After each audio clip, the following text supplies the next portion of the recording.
The Pelicans played their final summer league game, and even though it was a loss, I'll tell you why they showed you exactly what you wanted to see. Plus, the Pelicans have a lot of draft picks, right? Not so fast because they're lacking an important trade asset. It's Monday's episode of Locked On Pelicans. Let's go.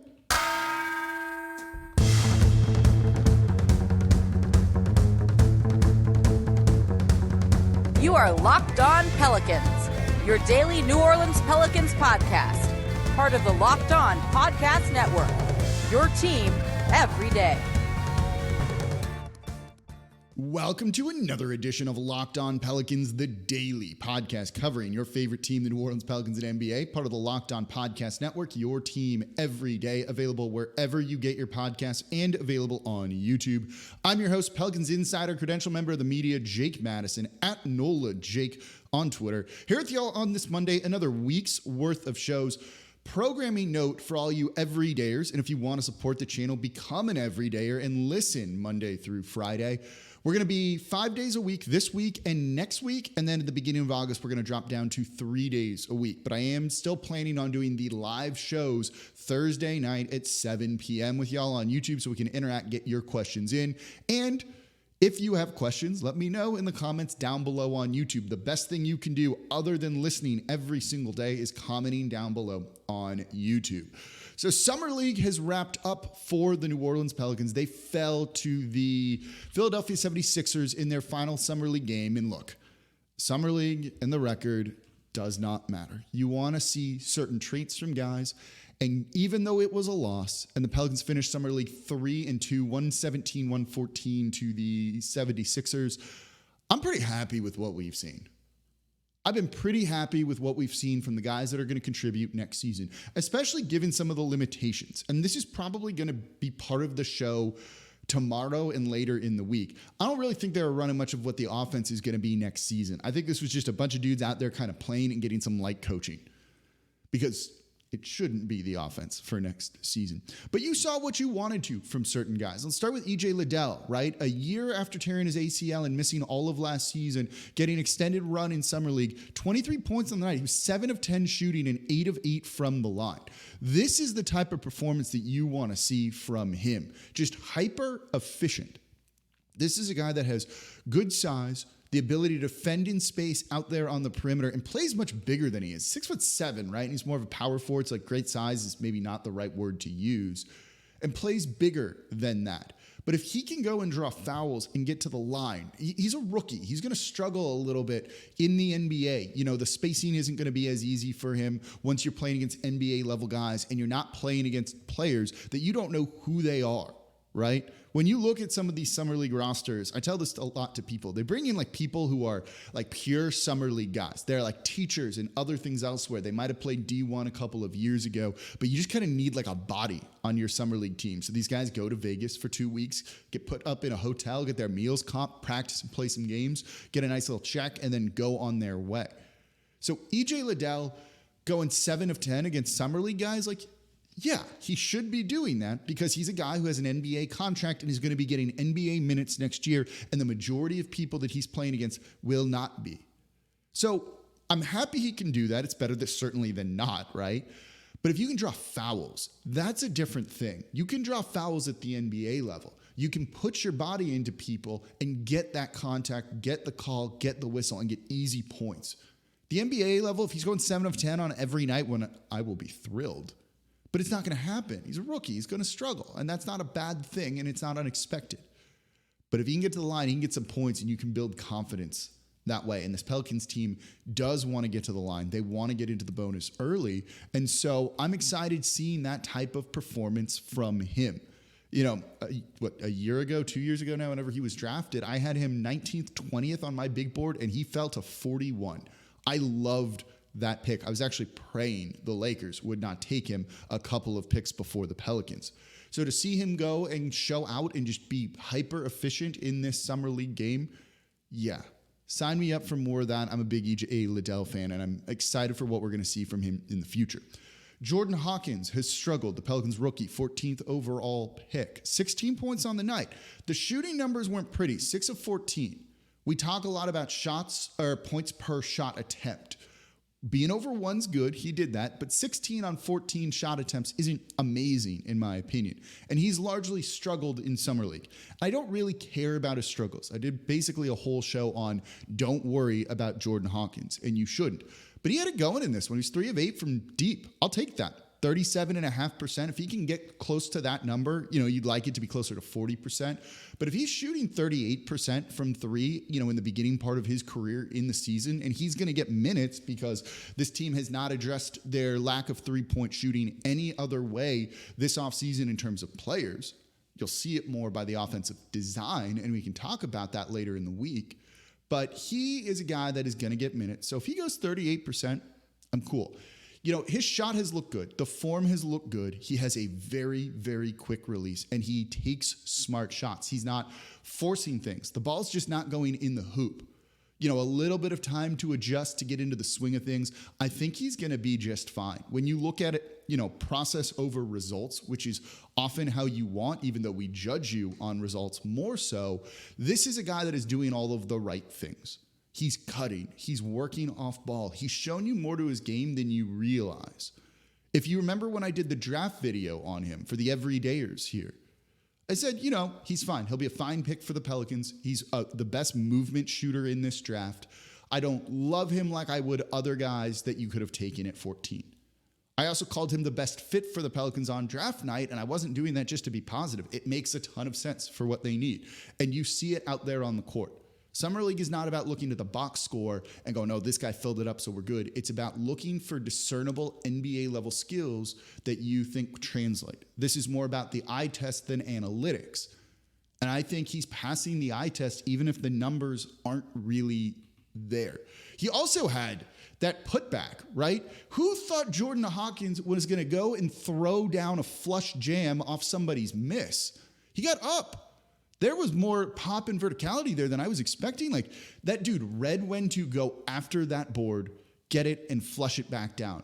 That type of stuff, I love that. That's not his role. That's him having a feel for the game, which is a skill in and of itself, and being able to go out and go, got it, got the timing of it, knew when to jump, everything there, saw the opportunity. I loved that play from this game. That was my favorite moment of this game, especially considering it was a loss and at times the offense looked like complete garbage. But again, it's Summer League. Don't read too much into this. Don't write off Jordan Hawkins just yet, right? Like Dyson Daniels, fine. We didn't need to see any more of him, even though he had an off shooting night. 2 other guys impressed in this one, though, and that was Deron Seabron and Lander Nolley II, and I was pretty pleased with them. And I wonder if that means they have more of a future with the team than maybe we originally thought. So let's talk about that coming up here next in today's episode of Locked On Pelicans. Before we get to that, though, today's episode of Locked On Pelicans is brought to you by PrizePicks. PrizePicks is daily fantasy made easy. And what I love about this is how simple it is. You pick 2 to 6 players, and if they go score more or less than their PrizePicks projection, you can win up to 25 times your money on any entry. And the best part, you're not competing against other people. It's just you versus the numbers. You'll see it, and it'll say Luka Doncic, 26.5 points. You pick more than that or less than that. Zion Williamson, more or less than 23.5 points, or depending on who he's playing, 40 points, right? Those are what you're looking at. Use your sports knowledge. You're not playing against other people who are professional gamblers where you got to outdo all of them. Just go more or less than the number. You know what's going on with these teams. And they offer projections on any sport you can watch. So download the PrizePicks app or go to PrizePicks.com to sign up and play daily fantasy sports. First-time users can receive a 100% instant deposit match up to $100 with promo code LOCKEDON. If you deposit $100, PrizePicks will give you $100. $50, they'll give you $50. Don't forget, enter promo code LOCKEDON at sign up for an instant deposit match up to $100. And thank you for making Locked On Pelicans your first listen today and every day. We're here Monday through Friday, the #1 Pelicans podcast. No one else comes to you like this, covering all of the topics that you want to hear about. And we're hitting the slow part of the year. My job, actually, I got to work for it now.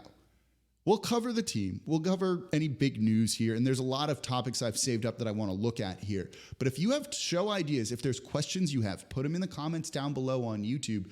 might very well become a show or at least become a segment here on Locked On Pelicans. We'll do a little bit more on Summer League this week and next week too, kind of debriefing from what we saw. I want to get the boots on the ground perspective.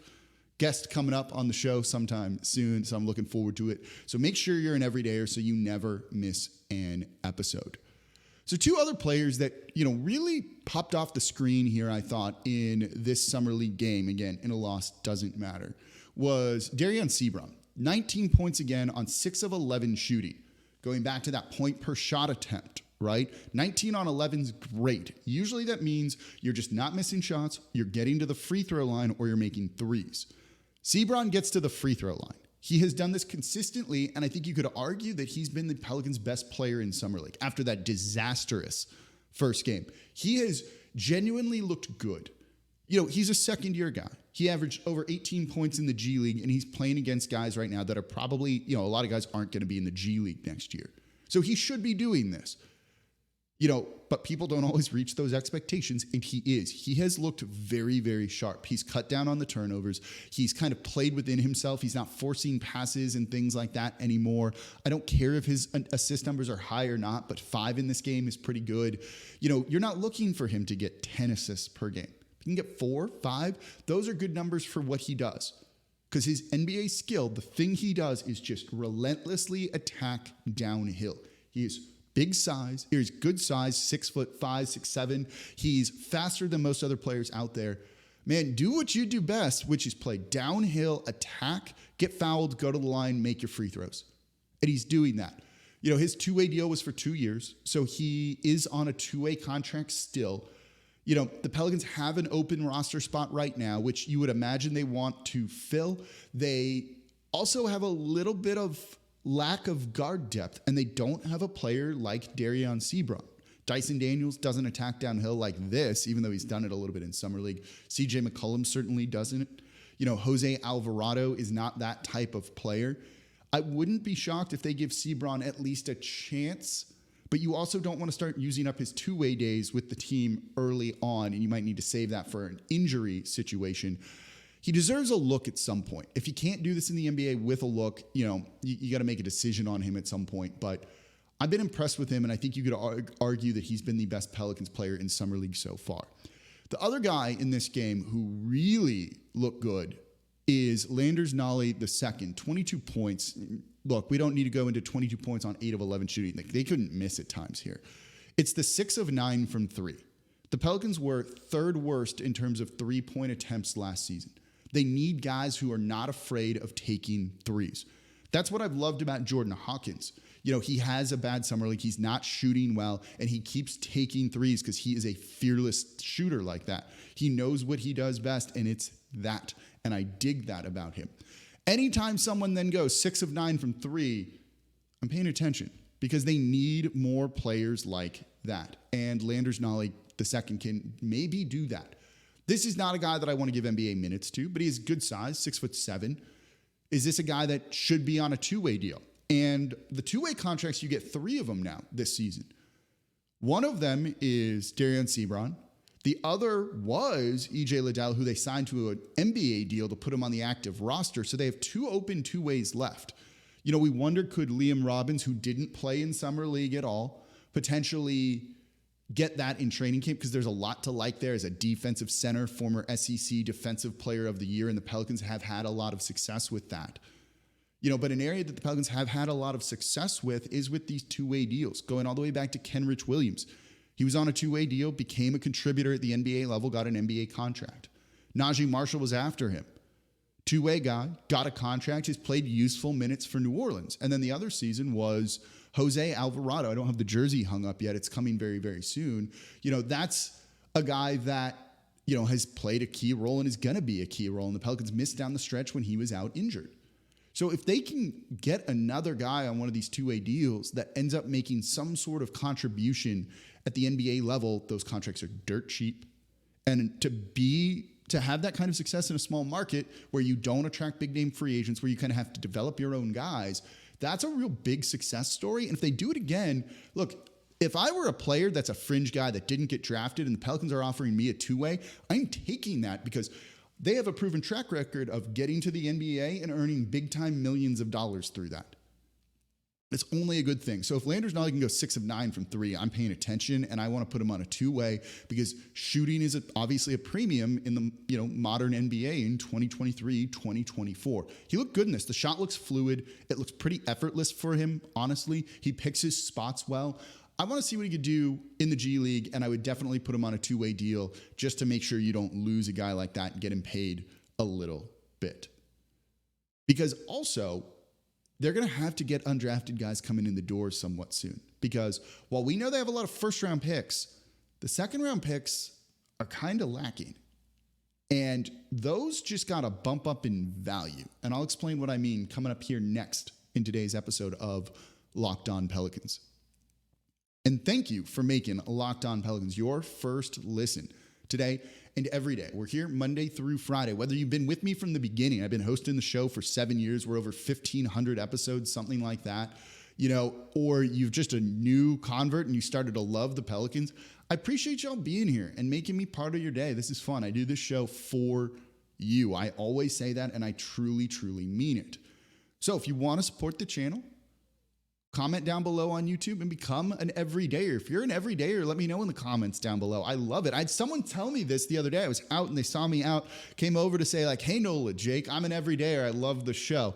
Thanked him, talked for a minute, and that was really cool. More like that. Let's do that. Let me know if you're an everydayer down in the comments on YouTube. So we know the Pelicans have a lot of first-round picks. It's why we always kind of bring them up in trade conversations, right? Why we talked about Damian Lillard, why we've talked about, at times Bradley Beal, even Kevin Durant at one point last season. They have enough first-round picks from one pick from the Lakers left and then picks from the Bucks that maybe outlast Giannis. That's a big deal. So they can get deals done, trades done, big-name trades like that. One thing that they haven't really been able to do yet is some of those smaller deals. And for those smaller deals, you need second-round picks. And if you are a longtime listener of the show, or even my work before doing the show, I'm not a big believer in second-round picks in terms of the players that they produce.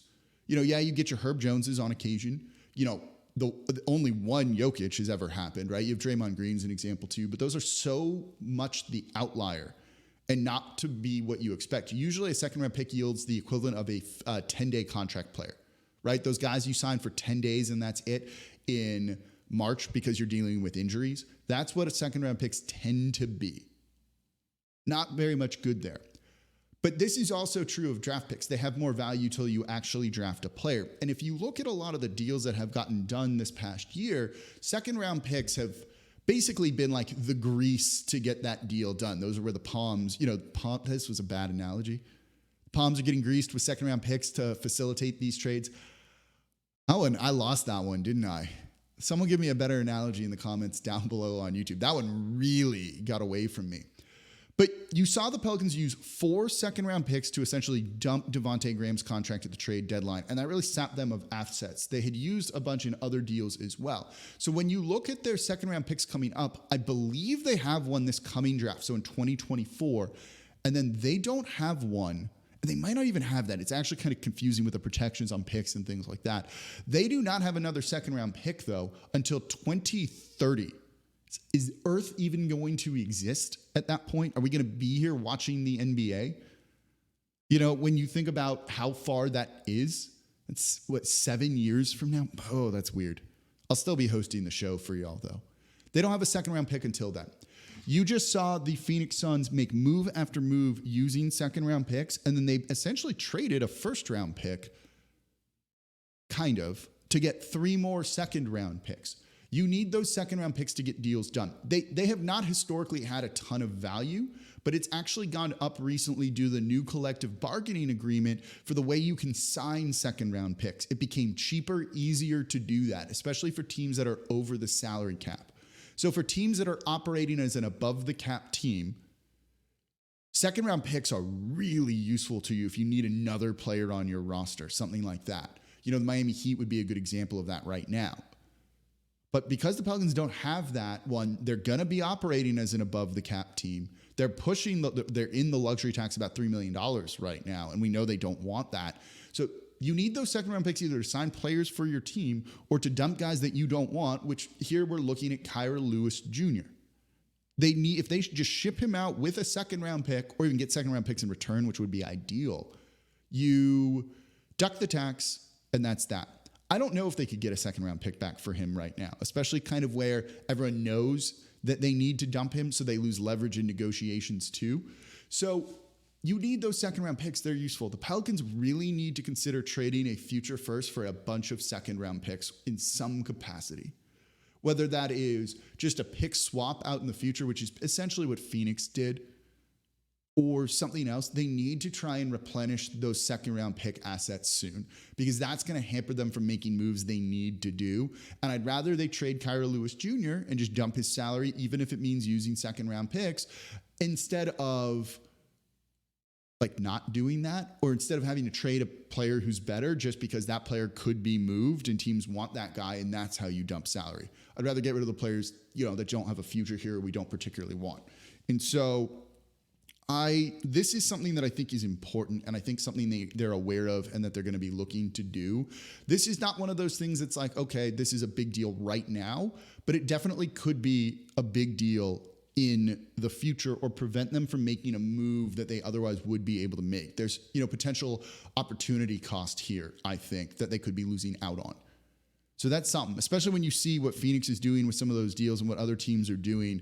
If you want to dump a guy, you got to include second round picks with it into another team's salary cap space. So something to keep an eye on as the season goes forward. And I wouldn't be shocked if we see some sort of like minor move and you're like, wait, what? Why does this matter? And they get 2 second round picks back. And it's like, oh, that's actually a really big deal for the Pelicans. If that happens, yeah, I think that's something that's going to be really important for them. Let me know what you think. Do they need more second round picks? Do you want them to dump Kira Lewis Jr.? Do you want to trade for Jonas Valanciunas? Something else? Let me know what you want to see the Pelicans do the rest of the way in the offseason. We got about 2.5 months till basketball now. There's going to be some basketball we will look at. Jose Alvarado on Puerto Rico and Brandon Ingram on Team USA. That's later next month when they play and all of that. We'll be covering that here, of course, on Locked On Pelicans, part of the Locked On Podcast Network. Your team every day. And as always, I'm your host, Jake Madison, at NOLA Jake on Twitter. And I'll be back with y'all tomorrow. We'll look at the Pelicans offense a little bit.